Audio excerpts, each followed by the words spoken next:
Bismillahirrahmanirrahim. Assalamualaikum warahmatullahi wabarakatuh. Alhamdulillah, nahmaduhu wa nasta'inuhu wa nastaghfiruh wa na'udzu billah min shururi anfusina wa sayyiati a'malina. May yahdihillahu fala mudilla lahu wa may yudlilhu fala hadiya lahu. Asyhadu an la ilaha illallah wahdahu la syarika lahu wa asyhadu anna Muhammadan abduhu wa rasuluh alladzi la nabiyya wa la rasula ba'da. Allahumma shalli wa sallim ala Muhammadin wa ala alihi wa sahbihi wa ala ma ba'd. Qala ta'ala ya ayyuhalladzina amanu taqullaha haqqa tuqatih wa la tamutunna illa wa antum muslimun. Jamaah sekalian, pertama kita bersyukur pada Allah, salawat dan salam dan surah pada Rasulullah sallallahu alaihi wasallam. Kita lanjutkan surat Al-Baqarah ayat 172, 173, mudah-mudahan bisa sampai 176. Ya ayyuhalladzina amanu, wahai orang-orang yang beriman, kulu, makanlah min dari thayyibati, yang terbaik atau yang baik-baik, apa-apa yang razaqnakum, kami telah berikan rizkikum kepada kalian. Washkuru, dan bersyukurlah li kepada Allah, ya Allah, in jika kuntum, kalian adalah iyahu kepadanya, ta'buduna, kalian beribadah. Innama, sesungguhnya, harrama, telah diharamkan, alaikum, kepada kalian, al-maitah, bangkai, waddam, darah dari yang mengalir kemudian ditampung, walahmal hinzir, ini daging babi, nanti ulama menyebut seluruh turunan dari babi, wa ma ukhilla bihi li ghairillah, segala hewan yang tadinya halal tapi disembelih bukan untuk Allah. Makanya nanti ketika ada hadis yang dia tidak untuk yang lain-lain, maka salah satu menghalalkannya dengan baca basmalah. Kalau orang nyembelihnya tidak untuk selain Allah, maka man, siapa yang iturra, dia dalam keadaan berbahaya. Jadi iturra berbahaya, bukan terpaksa, tapi dalam keadaan berbahaya. Ghairu baghin, tanpa berlebih-lebihan, wala adin, dan tidak juga melampaui batas. Fala, maka tidak ada isma, dosa, alaihi, atasnya, mengkonsumsi yang diharapkan tadi. Jadi kalau ada sesuatu yang berbahaya atau sering disebut darurat, inna, sesungguhnya Allah ghafurun, maha pengampun, rahimun, maha penyayang. Yaqulu ta'ala amiran ibadahul mu'min bil akli min thayyibati ma razaqahumullah ta'ala wa ayyashkuru ta'ala ala dzalika in kanu abidu. Wal aklu minal halali sababun lituqbalid du'ai wal ibadati. Jadi Allah memerintahkan kepada orang yang beriman. Kalau seolah-olah kalau nggak beriman ya nggak diperintah. Makanya kadang-kadang orang kalau imannya kurang suka melanggar perintah, bahwa untuk memakan yang thayyibat, yang kualitasnya baik dari apa yang Allah rizkikan, kemudian dia harus bersyukur kepadanya jika benar-benar dia merasa hamba Allah Subhanahu wa ta'ala atau orang-orang yang beribadah kepada Allah. Karena apa? Wal aklu minal halali, karena memakan yang halal, sababun lituqbila, sebab diterimanya ad-du'a, doa, wal ibadah, dan ibadah. Kama annal akla minal haram yamna'u qubulat du'a, sedangkan memakan yang haram itu akan mencegah, menghalangi dikabulkannya doa wal ibadah, atau diterimanya doa dan diterimanya ibadah. Kama jaa fil hadis alladzi rawahu al-Imam Ahmad, hadatsana Abu Nadhr hadatsana al-Fadil bin Marzuq an Adi bin Sabit an Abi Hazim an Abi Hurairah qala qala Rasulullah sallallahu alaihi wasallam ayyuhan nas innallaha tayyibun la yaqbalu illa tayyiban. Wahai manusia, sesungguhnya Allah itu baik dan tidak menerima kecuali yang baik atau yang thayyib. Wa innallaha amarul mu'minin, dan sesungguhnya Allah memerintahkan kepada orang-orang yang beriman bima amara bihil mursalin, sebagaimana diperintahkan kepada para rasul. Faqala, lalu Rasulullah membaca ayat ya ayyuhar rusulu kulu min thayyibati wa'malu sholihan inni bima ta'maluna alim. Surat Al-Mu'min ayat 51. Jadi itu hadis yang memerintahkan agar kita memakan yang baik, yang halal, sebagaimana dia merupakan bekal untuk beramal sholih. Wa qala ya ayyuhalladzina amanu kulu min thayyibati razaqnakum tsumma dzukira ar-rajul. Kemudian disebut juga seseorang yatilus safar asy'atha wa aghbara, yang menandakan jauhnya perjalanan, panjangnya perjalanan sehingga seluruh penampilannya ya lusuh, acak-acakan, summa yamutu yadahu, yang dia kemudian mengangkat tangannya ila sama, ke langit, ya Rabbi, sambil meminta kepada Allah sebagai Rabbnya. Kemudian amhu haramun wa masrabuhu haramun wa malbasuhu haramun, sedangkan makanan yang dimakannya adalah haram, minuman yang diminumnya adalah haram, pakaian yang dipakainya adalah haram. Wa ghadha bil harami fa anna yustajabu lidzalik. Sehingga hadis ini mengatakan kalau semuanya yang dia jadikan bekal itu adalah haram, maka bagaimana mungkin hal itu akan diterima oleh Allah atau diijabah apa yang diminta kepada Allah Subhanahu wa taala. Rawahu Muslim fi sahihihi wa Tirmidzi. Ya, semuanya hadis ini diriwayatkan oleh Muslim dalam Sahih Muslim dan juga Tirmidzi. Walama imtana ta'ala alaihim birizqihi wa arsyadahum ilal aqli min tayyibihi dzukira annahu lam yahrumu alaihim min dzalika ilal maitah.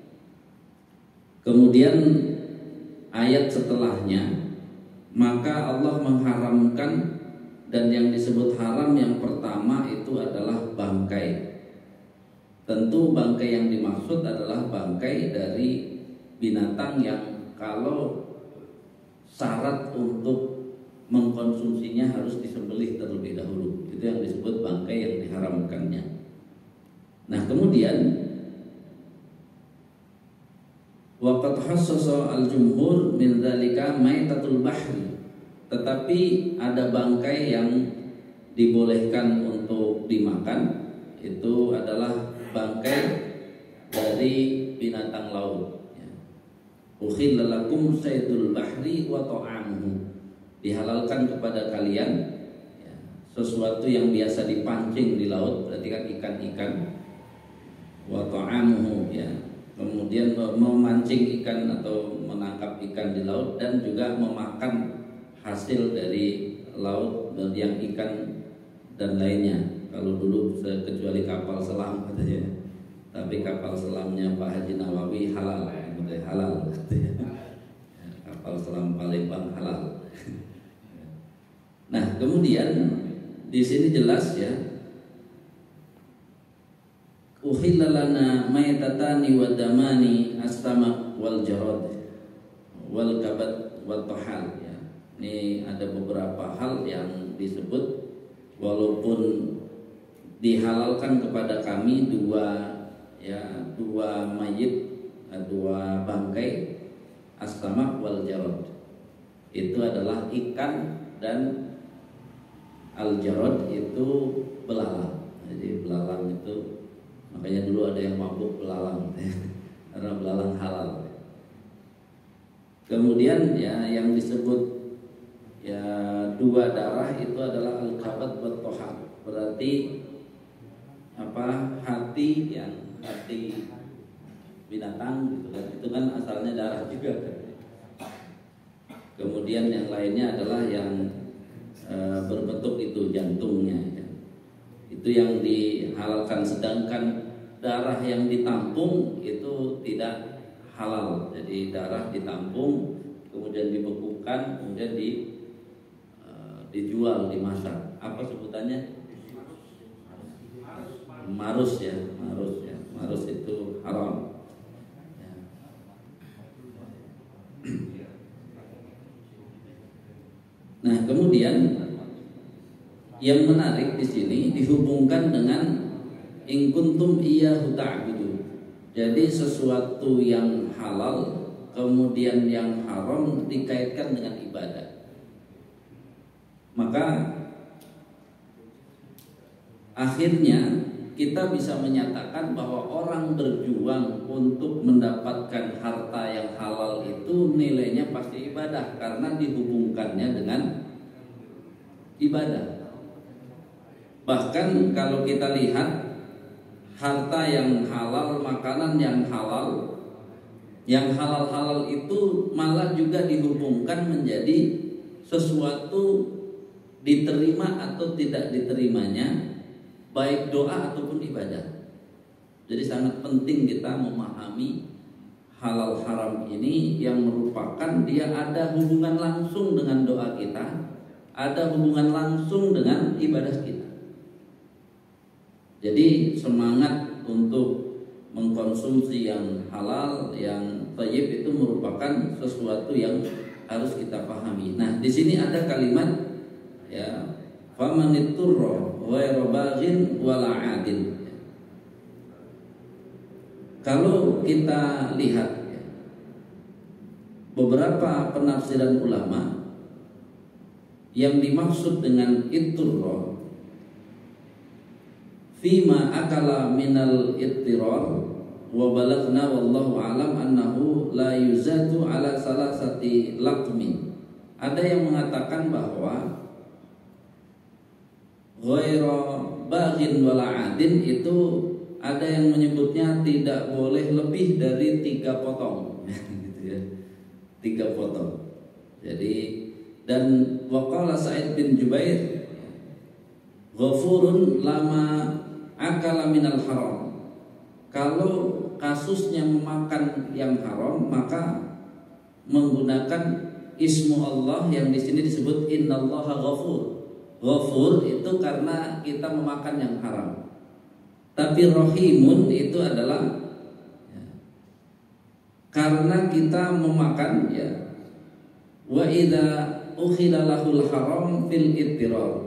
Wa qala Waqi, dan kenapa ada kata rahim? Rahim di sini adalah karena kita terpaksa memakan yang haram tersebut, sehingga ada kalimat ya, qala man iturra falam yakul walam yasrab summa mata dakhalan nar. Jadi ada yang ya para tabi'in mengatakan siapa yang dalam bahaya, kemudian yang ada yang haram tadi, tapi dia nggak mau makan, akhirnya mati, maka disebut dakhalan nar.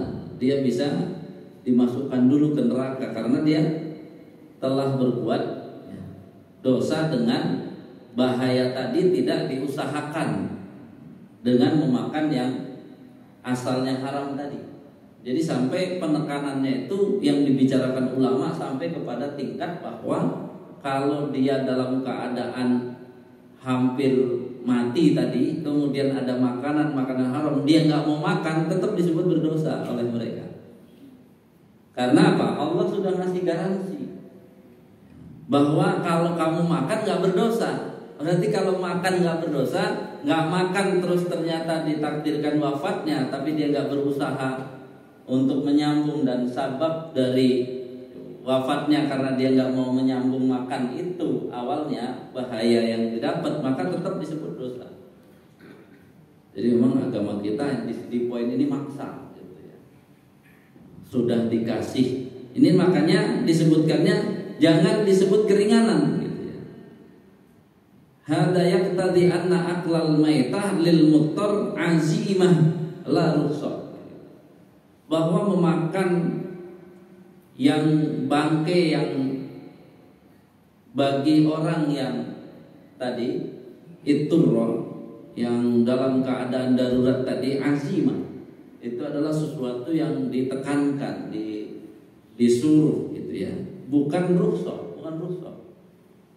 Jadi ini yang harus menjadi penekanan. Nah, di sini tidak langsung bahwa apa kan bangkai kan juga haram. Misalnya kita di tengah hutan ada bangkai rusa, kita kelaparan ya, ini nggak harus bangkai, nggak harus daging babi itu kan beda lagi. Ini kasusnya misalnya kan bangkai tetap haram kan?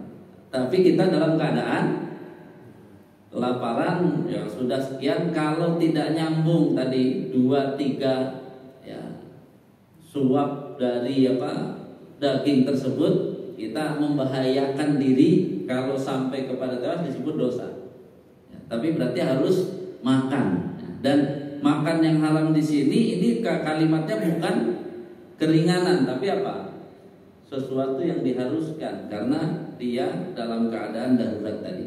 Jadi memang seolah-olah kalau mau ke tengah hutan ya tetap harus belajar fikih halal haram dulu kan gitu ya. Jadi kalau belum tuntas dia nggak ada makanan, dia nggak makan minum mati, dosa ternyata. Karena harusnya kalau dalam keadaan sudah darurat tuh makan yang didapati tadi ya, itu ya berusaha untuk hanya menyambung hidup. Yang nggak boleh nanti kalau dalam fikih itu enak juga ya gitu tuh nggak boleh bilang enak gitu ya. Jadi ghairu baghin wala adin itu adalah pesan moralnya. Tetap kita merasa terpaksa makannya, tidak menikmatinya, apalagi karena enak buat besok ya simpen ya, jadi disimpan ya, belum tentu jangan di jalan berikutnya kita dapat yang halal ya. Artinya nggak bisa. Jadi yang disebut ghairu baghin wala adin itu tidak boleh berpuas-puas, nambah lagi dan tidak boleh dibekal gitu ya. Tidak boleh dibekal, enak juga nih kan gitu. Jadi itu makna ghairu baghin wala adin fala isma alaih.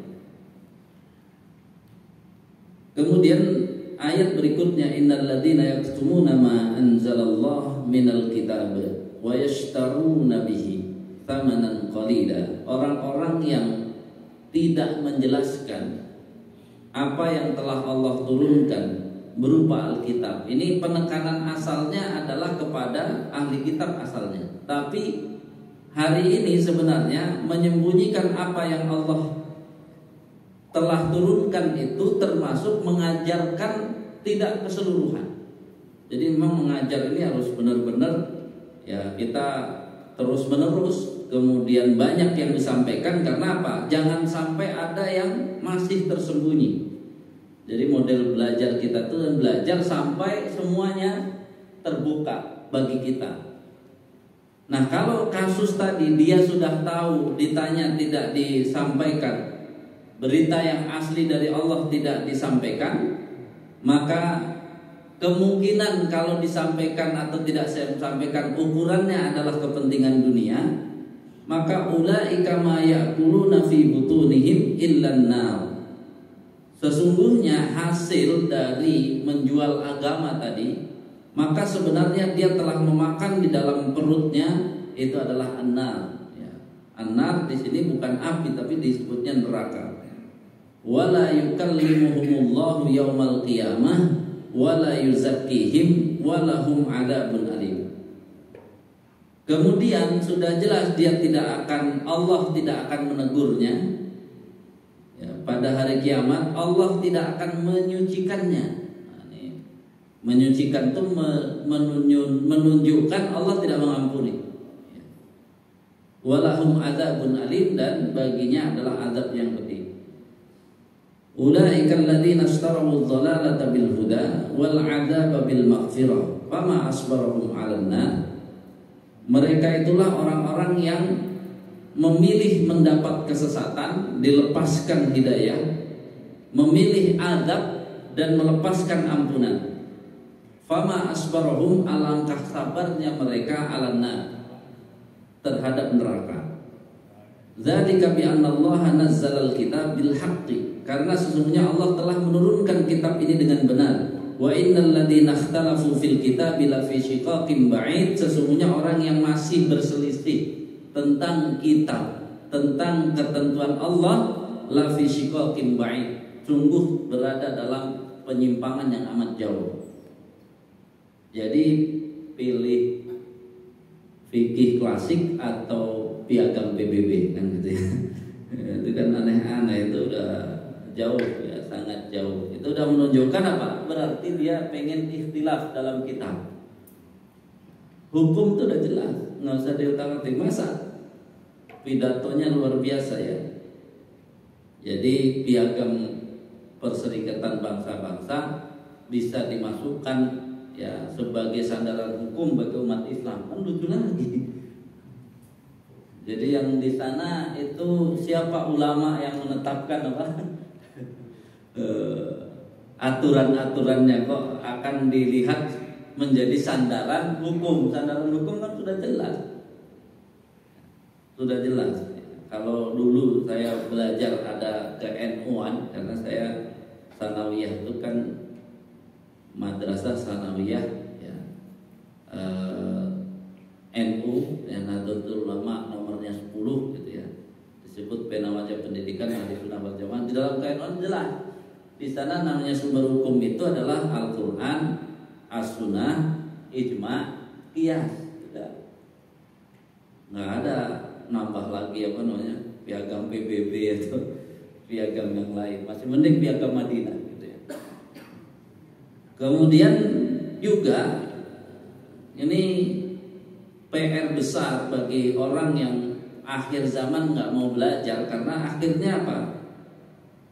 Mereka merasa hebat dengan menyatakan bahwa tidak boleh menyatakan kafir kepada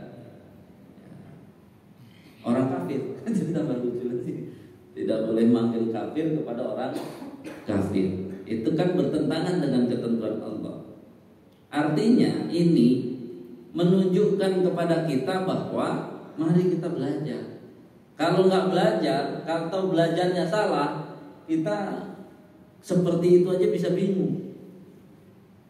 Kan bersyukur kita di masjid ini banyak ilmu yang insya Allah dengan kalimat tadi Bapak nggak goyah. Karena yang dinamakan ya, ini PR besar ya, yang dinamakan keyakinan kita, yang dinamakan akidah itu adalah nilai ikatan kita kepada Allah, itu akidah. Bayangkan yang baru saja kita pelajari, makan saja ada ikatannya kepada Allah. Di tengah hutan, kemudian ya nggak ada makanan, hampir mati saja ada apa? Ada ikatannya dengan Allah, ada ilmunya. Masa yang sebesar tadi nggak ada saja terus bikin baru, kan tidak mungkin. Jadi yang dinamakan akidah itu adalah bagi kita nih, dari semua masalah yang kita hadapi itu harus ada nyambungnya dengan Allah. Jadi nggak bisa kalau nyambung ternyata cuma sampai mentok di ustadz, nggak bisa. Naik lagi, ini ustadz ini ada sambungannya nggak ke atas, gitu. Sampai nanti apa kita dapati, oh ternyata itu adalah sesuatu turunan dari Al-Quran sini ke ulama ini, bisa nyambung. Tapi kayak tadi putus, itu udah jelas Pak. Putus itu namanya menyimpang dari akidah. Karena apa? Orang nggak ada sama sekali apa sangkut pautnya dengan Islam, nggak ada. Pertanyaannya sederhana, memang waktu ya pembuatan PBB itu misalnya ijma ulama mau buat itu kan enggak. Ketentuan itu yang menetapkan juga orang lain, bukan apa? Bukan orang Islam, bukan berdasarkan Al-Quran, bukan. Kenapa dijadikan apa? sandaran bagi umat Islam. Ini kan sesuatu yang luar biasa. Inilah akhirnya kita paham fitnah akhir zaman itu jangan lihat dajalnya, tapi ada antara apa hak dan batil itu dia apa? Dicampur adukkan. Sehingga bagi orang yang nggak belajar, satu dia bilang bingung, yang kedua setelah bingung dia kenapa? Udah nurut saja. Nurutnya sama siapa? Makanya yang dinamakan keyakinan kita itu nanti dari keyakinan kita itu harus dicek ulang, Pak. Jadi keyakinan itu kan kita kalau bilang yakin itu sesuatu yang kita yakini ya atas berita yang kita terima. Tugas kita adalah cek sekarang beritanya benar atau enggak.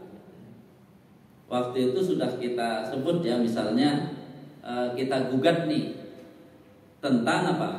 Tentang pelajaran kita waktu SD. Nggak tahu sekarang masih ada atau enggak. Itu kan diajarin kesimpulan yang sembarangan. Yahudi kitabnya Taurat. Taurat diturunkan kepada Nabi Musa. Taurat diturunkan Nabi Musa dari siapa? Allah. Berarti Yahudi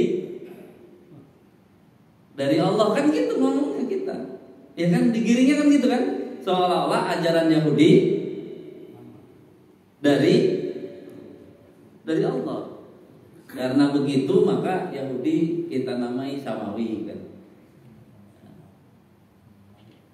Nasrani kitabnya Injil. Injil diturunkan kepada Nabi Isa. Nah, Nabi Isa dapat Injil dari, berarti Nasrani dari Allah. Kan gitu yang diajarkan kepada kita. Pertanyaannya, waktu diajarin begitu kita nanya nggak? Ini kata siapa ini? Pernah nanya nggak Pak? Kata siapa itu? Nggak pernah. Kenapa? Kita masih kecil, gampang dibohongin. Anak kecil tuh ya Pak Haji Nawawi dibohongi. Ini apa? Handphone bisa terbang, percaya nggak Pak Nawawi? Anak kecil. Iya baik. Pantesan kita dibohongi waktu kecil, jadi kasihan. Yang repot sampai tua nggak ngaji lagi. Kira-kira apa? Akan megang itu. Itulah yang disebut keyakinan. Maka keyakinan dalam ya sesuatu yang tidak kuat itu berbahaya. Maka nanti caranya melatih itu di rumah ya ditulis dulu nih kalau mau ngajarin cucu ya. Jadi ambil Al-Qur'an ya, kita pakai yang waktu itu kita pakai surat Yunus surat 10 ayat 90, bahasa Arabnya yang dibaca. Gitu ya. Kenapa? Kita bilang Al-Qur'an itu yang asli yang bahasa Arab. Kemudian ini untuk Yahudi kita pakai aja yang situ karena itu Allah menceritakan tentang tenggelamnya Fir'aun gitu ya. Nanti kalau untuk Nasrani kita bantah dengan surat Al-Imran ayat 52. Apa maksudnya? Kan kita mau tahu bahasa Arab itu kan penyebutan Allah terhadap orang ya. Di surat Yunus ayat 90 terhadap Fir'aun. Fir'aun itu sebelum wafat kata Allah ngomong. Ya kan cuma Allah yang tahu ngomong apa Fir'aun sebelum wafat. Tenggelamnya aja di sana siapa yang mendengerin kan? Hanya Allah yang tahu. Makanya katanya hatta idza adrakahul gharaqu qala amantu annahu la ilaha illa amanat bihi banu Israil. Fir'aun itu kaum muslimin, saya beritahu kata Allah, Fir'aun itu sebelum mati ngomong begitu loh. Aku beriman kepada tiada Tuhan selain Tuhan yang disembah, yang diimani oleh Bani Israil. Bisa diartikan apa? Fir'aun itu pengen percaya sama Allah, beriman kepada Nabi Musa, ikut Taurat, iya nggak? Itu kan kalimat itu menunjukkan apa? Dia beriman itu berarti apa? Pokoknya ikut ketentuan Taurat. Nah kemudian Allah menyebut di ujung sebagai tambahan. Jadi kalau Fir'aun ngomong begitu, Allah menceritakan kepada kita di ujung ayatnya, wa ana minal yahudiyin atau wa ana minal muslimin? Bunyi ayatnya, wa ana minal muslimin atau wa ana minal yahudiyin? Wa ana minal muslimin. Berarti Allah menyebut yang beriman kepada Allah, beriman kepada Musa, ikut Taurat, disebut Yahudi atau Muslim? Muslim. Allah bilang Muslim. Tadi yang waktu kecil yang bilang kita bahwa yang ikut Musa itu Yahudi, siapa itu kalau gitu? Kan gampang jadi. Kenapa? Karena di dalam Al-Quran ada nggak kata Yahudi? Ada. Ya kalau memang ada Yahudi kan berarti Allah ada. Harusnya kalau memang pengikut Nabi Musa itu Yahudi, berarti saat Fir'aun bilang beriman, berarti Fir'aun termasuk Yahudi. Kalau memang yang dibawa oleh Nabi Musa Yahudi. Ternyata kan Allah menyebutnya apa? Saya beritahu ya, Fir'aun saja mau tenggelam bilang saya ini termasuk orang Muslim. Bahasa Arabnya nggak bisa dirubah. Itu kan yang diturunkan Allah kan Qur'anan Arabiyyan. Quran itu berbahasa Arab. Kalau dilihat bahasa Indonesianya, tafsirnya nanti bawa muter. Karena apa? Oh ini kan jangan masuk dulu kata-katanya. Karena di dalam Al-Quran ada kata Yahudi, tapi Allah di sini tidak pakai kata Yahudi, pakai kata Muslim. Sama kasusnya pengikut Nabi Isa, berarti yang benar-benar ikut Injil, beriman kepada Nabi Musa, Nabi Isa, itu di surat Ali Imran ayat 52 itu nanti washhad bi anna muslimun. Allah yang menceritakan pada kita bahwa mereka mengatakan kami ini, persaksikanlah bahwa kami ini termasuk muslimun, bukan nasroniyun, bukan. Jadi akhirnya kan pertanyaannya, jadi Nabi Musa dan Taurat itu mengajarkan agama apa? Kalau yang ikut disebut Allah Muslim, berarti sebenarnya ya Islam. Tadi Nabi Isa ya, kemudian tadi Injil itu, ini kan tadi falamma ahassa Isa minhumul kufra qala man ansari ilallah, ya qala al hawariyuna nahnu ansarullah. Jadi kalau ada orang protes, ngapain Allah ditolong-tolong, Allah kayak apa butuh bantuan aja ditolong. Itu Allah sendiri yang menyebutkan bahwa nggak apa-apa, kalian boleh nolong Allah. Bukan berarti alasannya karena Allah apa lemah. Kan ada kan yang menggunakan kata-kata ngapain Allah ditolong. Orang Allah sendiri mengatakan mereka itu adalah penolong Allah. Ya terserah kalau nggak mau, ya ibaratnya mengatakan penolong Allah, ada kata penolong Allah itu salah, penolong Islam itu salah, ya terserah. Tapi Allah menyematkan nama penolong Allah itu biasa saja. Karena apa? Bukan karena Allah butuh pertolongan, bukan gitu ya. Karena di poin itu tidak menunjukkan itu. Lalu Allah menjawab di sini dengan kalimat washhad bi anna muslimun, mereka disebut muslim. Kemudian diperkuat dengan apa? Hafalan. Kebanyakan kaum muslimin di Indonesia pasti hafal surat Al-Baqarah ayat 285. Amanar rasulu bima unzila ilaihi min rabbih wal mu'minun, gitu ya. Kullun amana billahi wa malaikatihi wa kutubihi wa rusulih. Ada kalimat yang dilupakan di sini. La nufarriqu baina ahadim mir rusulih. Tidak boleh ya memisahkan, membeda-bedakan satu pun di antara para rasul. Jadi kalau tadi bilang Nabi Musa bahwa Yahudi, kita telah apa? Berarti beda. Nanti Nabi Isa bahwa Nasrani berarti beda. Padahal orang Indonesia alhamdulillah tuh banyak yang hafal apa? La nufarriqu baina ahadim mir rasuli. Dan kemudian Rasul itu cuman waqalu sami'na wa ata'na. Tugas Rasul cuman sami'na wa ata'na, enggak ada bawa ajaran yang lain. Nah, yang berkembang itu kan teknisnya, Pak. Syariat itu teknis, tapi kan isi ajarannya akidahnya kan sama tetap, beriman kepada Allah dan simpulan putusan Allah. Tadi itu ya, kalau Nabi Musa berarti beriman kepada Allah dan Nabi Musa putusan Allah. Nah, makanya dikunci dengan hadis Nabi ketika sahabat ada yang membawa Injil, Taurat, pengen tahu isinya, kata Nabi cuma mengatakan kalau hari ini Nabi Musa dan Nabi Isa itu hidup, pasti akan ikut syariat yang ubah. Selesai sunatnya. Bahwa apa?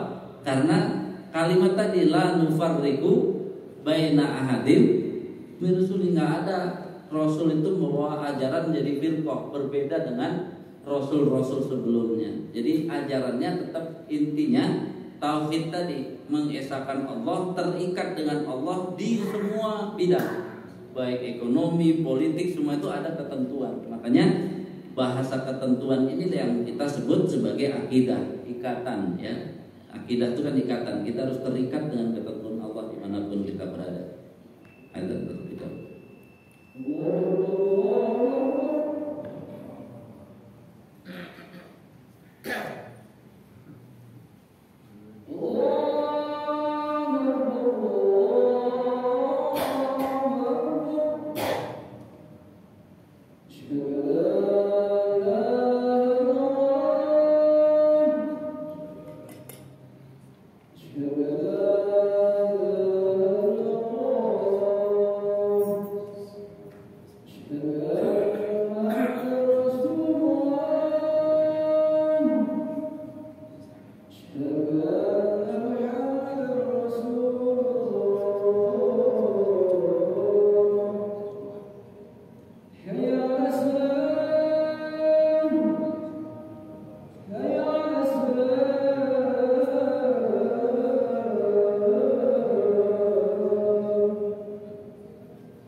Jadi hal-hal yang telah meragukan kita di waktu kita kecil dan lainnya tuh mau pelan-pelan harus kita buka. Makanya dengan cucu kita, tapi kalau pas mengerjakan soal agama samawi yang kamu isi 3, tapi istighfarnya 1000 kali gitu ya.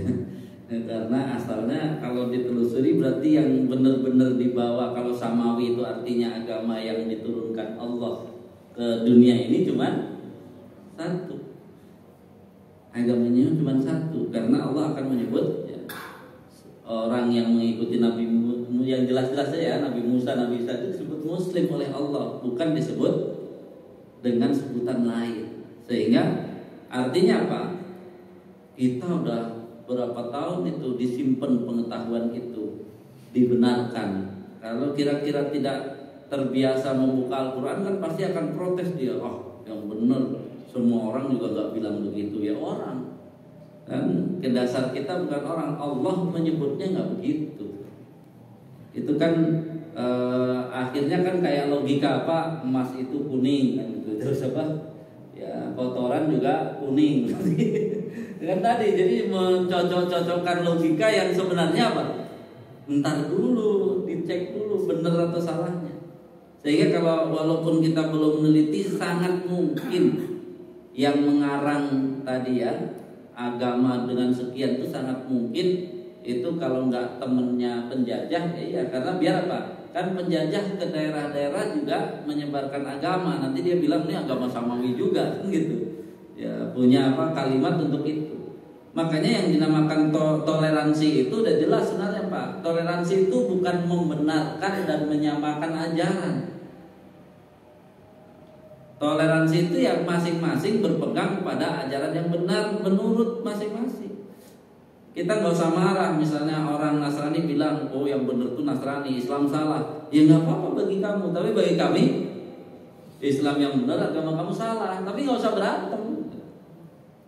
Kan yang disebutkan lakum dinukum waliyadin di situ. Nah, yang diajarkan banyak orang saat ini itu bukan lakum dinukum waliyadin, Pak. Agamamu agamaku, agamaku agamamu, kan itu bukan lakum dinukum jadinya. Jadi kacau kan? Agamaku agamamu, agamamu agamaku, jadi campur-campur itu enggak. Apa enggak paham juga? Kalimat Allah udah jelas lakum dinukum waliyadin. Jadi walaupun salah, walaupun jelek, orang milih agama menurut kita jelek, menurut kita salah, kan Allah cuma bilang jangan diolok-olok. Nanti dia ngolok-olok kita, gitu kan. Jangan ngolok-olok Tuhannya, karena dia juga akan mengolok-olok Tuhan kita. Jangan mengolok-olok itunya, nanti dia akan mengolok Nabi kita. Jadi tetap apa? Toleransi itu jangan menistakan, jangan menghina, jangan mengolok-olok, selesai. Tapi jangan juga membenarkan. Kalau membenarkan mah ya tukeran aja kalau sama-sama benar kan itu ya. Itu yang harus ditekankan oleh kita. Sehingga sebenarnya zalika bi anna Allah nazzala al-kitaba bil haqqi ay inna mastahaqqu hadzal 'adabi syadid li anna Allah ta'ala anzala ala rasulihi Muhammad sallallahu alaihi wasallam wa 'alal anbiya qablahu ya kutubuhu yattah bitahqiqil haqqi wa ibtalil batil. Karena apa? Allah menegaskan semua kitab yang diturunkan, khususnya yang Al-Qur'an yang diturunkan pada Rasulullah dan kitab-kitab sebelumnya yang diturunkan kepada Rasul itu adalah dengan membenarkan yang benar dan membatilkan yang batil. Jadi tidak mungkin kabur gitu ya. Jadi kalau kita Bapak misalnya suatu saat membaca ya, kalau Rasulullah kan pesannya boleh nggak kita membaca Injil Taurat boleh, tapi kita khatam dulu Al-Qur'an. Karena biar apa? Yang dibenarkan Al-Qur'an dan di sana benar sesuai dengan Al-Qur'an itu yang benar. Kalau yang di sana nggak sesuai dengan Al-Qur'an itu nggak benar, kita aja udah selesai. Karena apa? Allah ya di Ibnu Katsir ini mengatakan bahwa ya semua yang Allah turunkan berupa kitab-kitab itu, baik yang diturunkan pada nabi atau alal anbiya qablahu ya kutubuhu, semua kitab-kitabnya bitahqiqil haqqi wa ibtalil batili ya. Wa haula ittakhadhu ayatillahi huzwa. Yang menyimpangkan itu memang sengaja menyimpangkan ayat-ayat Allah, mempermain-mainkan ayat-ayat Allah. Jadi dulu kayaknya ngaji itu biasa-biasa saja, tapi hari ini dengan adanya tokoh yang banyak pengikutnya, organisasinya besar, mengeluarkan sesuatu seperti tadi ya, hal-hal yang tidak berasal dari Alkitab, tidak berasal dari Al-Quran, tidak berasal dari hadis-hadis, tapi digunakan untuk mengajak pengikutnya menggunakan ketentuan itu. Kan luar biasa, menjual ayat-ayat Allah dengan harga yang murah. Makanya ancamannya jelas. Yang didapat dari sana semua keuntungannya. Belum lagi Bapak yang lebih miris lagi. Ada apa? Sallallahu ala ya, merah putih sallallahu ala. Wah, kan semua nih agama kok jadi main-mainan gitu. Bahkan mohon maaf disebut yang paling terakhir sallallahu ala Presiden Indonesia disebut namanya. Kan sejak kapan? Kan kata sallallahu di kita hanya kepada Nabi Muhammad, Nabi. Karena kata sallallahu itu telah, Allah telah memberi penghargaan. Masa Allah telah memberi penghargaan yang masih hidup di dunia ini, kan aneh-aneh ya Allah. Sampai segitunya gitu agama kita sendiri diolok-olok oleh orang Islam itu sendiri gara-gara tadi tidak mau belajar. Makanya kalimat kita Rabbana zolamna anfusana itu kan ya Allah kami zalim terhadap diri kami sendiri, itu solusinya apa Pak? Kan kalau wa ilam taghfir lana jelas mohon ampun kepada Allah dapatnya ampunan. Wa tarhamna kita nggak boleh sombong masuk surga kita bukan karena prestasi kita, bukan karena ilmu kita, bukan karena amal kita, tapi karena Allah memberi rahmat kepada kita. Nah sekarang yang saya tanya, Rabbana dzalamna, bagaimana caranya agar kita tidak zalim? Kan nggak pernah kita tanya. Itu kan doanya Rabbana dzalamna anfusana. Ya Allah, kami telah berbuat zalim kepada diri kami sendiri. Pertanyaannya gimana agar tidak zalim? Jadi ngaji itu gitu, kita harus tahu cari ini apa nih solusinya biar kita tidak berbuat zalim. Maka itu kalimat para ulama yang menyebutkan an-nasu zulimu lima jahil.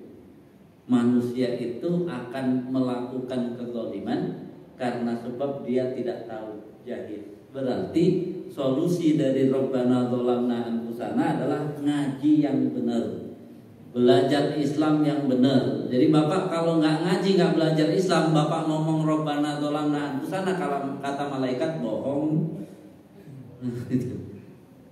Karena setiap kita nggak tahu ya kita zalim. Apalagi kultur di negeri kita Indonesia, nggak tahu itu bisa ikut, udah nggak tahu, kadang-kadang bisa menimpali Pak, hebat juga, nggak tahu aja bisa menimpali, bisa memberikan pandangan padahal dia nggak tahu. Dan di kita namanya ngaji kadang-kadang banyak memberi kiat. Kiat itu bukan solusi Pak, tips itu bukan solusi. Orang kan nanya dengan saya, ini mohon maaf, ini cara membicarakan solusi. Ustadz, saya sudah berdoa kepada Allah, tapi Allah tidak kabulkan. Apa kiatnya agar dikabulkan? Saya cuma nanya, apa itu doa? Ya minta Pak Ustadz. Apa itu doa? Karena apa? Doa itu maknanya bukan hanya minta. Ad-doa wal ibadah. Doa kita minta itu adalah ibadah. Jadi kita mau yang kita minta itu dikasih atau nggak dikasih hari ini, itu nggak ada hubungan sebenarnya. Kalau kita paham apa itu doa, doa itu ibadah. Ad-doa wal ibadah. Ad-doa mukhul ibadah. Doa itu adalah ya sesuatu. Ad-doa silahul mu'min. Doa itu senjata bagi orang mukmin. Berarti dia dari sekian makna doa yang tahu cuma minta. Ya, minta bagian dari doa, tapi doa bukan hanya minta. Terus yang kedua, apa itu dikabulkan doa? Dia nggak tahu juga Pak. Nah kan repot. Kok bisa Anda tahu doa tidak paham? Bagaimana pengabulan doa tidak paham? Kenapa nanyanya saya berdoa tapi nggak dikabulkan? Kan mungkin gini kali, apa yang Bapak inginkan, Bapak minta kepada Allah, keinginan itu nggak dikasih. Itu maknanya kan? Iya Pak Ustadz, ya udah. Kalau keinginan nggak dikasih itu nggak masalah, karena namanya keinginan nggak dikasih, nggak apa-apa kan, selesai. Tapi Bapak mohon terus, itu dapat pahala terus. Bapak mendekat pada Allah, itu juga dapat balasan, semua dapat balasan. Sehingga apa? Orang kalau sudah paham nggak ada masalah kan? Dia bermasalah karena apa berarti Pak? Karena nggak paham. Jadi jangan sembarangannya saya berdoa tiap hari kok nggak dikabulkan. Begitu di cross check apa itu doa, dia pahamnya cuma minta. Apa itu dikabulkan adalah kalau yang diminta sesuai keinginannya diberi oleh Allah, baru itu dikabulkan. Kalau nggak diberi dia bilang tidak. Makna pengabulan doa kan nggak begitu, ngaji lagi dulu. Jadi di kita itu sering ngaji ini dipakai, Bapak datang ke sini dapat kiat, dapat tips. Sama dengan Bapak sakit kepala, kasih obat sakit kepala. Sakit kepala lagi, kasih obat sakit kepala. Hilang sakit kepala. Tapi Bapak kan nggak cek sebenarnya masalahnya sakit kepala. Kata dokter ternyata dia yang masalah lambung. Ya kalau dia minum obat sakit kepala, lambungnya tidak pernah diobati. Jadi kebanyakan akhirnya setahun kemudian bukan kepala aja yang sakit, ginjalnya tambah sakit. Kemudian semuanya sakit. Jadi beragama itu jangan begitu, bukan tips, bukan kiat. Kalau kita ngaji adalah solusi, karena kita harus tahu dulu tempat penyakitnya di mana, kemudian solusinya apa, sembuhkan dia. Tiba-tiba sakit kepalanya hilang, gara-gara apa? lambungnya sudah sembuh, sakit kepalanya hilang, berarti nggak perlu minum obat sakit kepala. Nah, yang agak beragama itu giat agar rizkinya banyak. Lu kalau dia jatahnya sedikit, walaupun infaknya banyak, tetap aja dia dapat rizkinya sedikit. Terus dia bilang gitu, oh saya udah infak sekian kali nggak ada balasan dari Allah. Ngajinya salah lagi. Jadi dia nggak paham mana solusi, mana kiat-kiat itu. Ya tadi kalau kiat mengatasi sakit kepala, ya cuman bicara sakit kepala. Coba kalau dia mau cari solusi, saya kenapa ya cek dulu yang menyebabkan sakit kepala itu apa. Ya. Jadi mudah-mudahan kita semua ketika kita menyatakan Rabbana dzalamna anfusana itu Pak, usahanya adalah mari kita ngaji, dan ngajinya nggak boleh samar-samar yang kita pahami dalam agama ini. Nggak boleh sepotong-sepotong. Mari kita ngaji terus menerus sampai sejelas-jelasnya. Insya Allah nggak ada masalah kalau sudah jelas. Karena apa? Kita tinggal menjalani. Kita tinggal menjalani kan udah jelas. Itu yang mudah-mudahan dipahami. Jadi hampir hari ini tuh nanti belum lagi masalah kekompakan ya. Kompak itu nggak harus sama. Di tempat lain nih beda pendapat, tahu-tahu perebutan menjadi pengurus kayak gitu, padahal beda pendapat itu biasa. Jadi kompak itu artinya beda. Ya kalau sama itu belum tentu kompak. Sendal kita serasi itu kanan semua atau kiri semua? Kanan kiri. Makanya biasa saja kalau ada perdebatan itu, yang penting tetap kompak ya, walaupun beda pendapat. Wallahu a'lam bishawab. Ya mudah-mudahan Allah berikan kita ilmu sehingga kita tidak banyak berbuat zalim. Dan zalim itu dari kebodohan kita sendiri.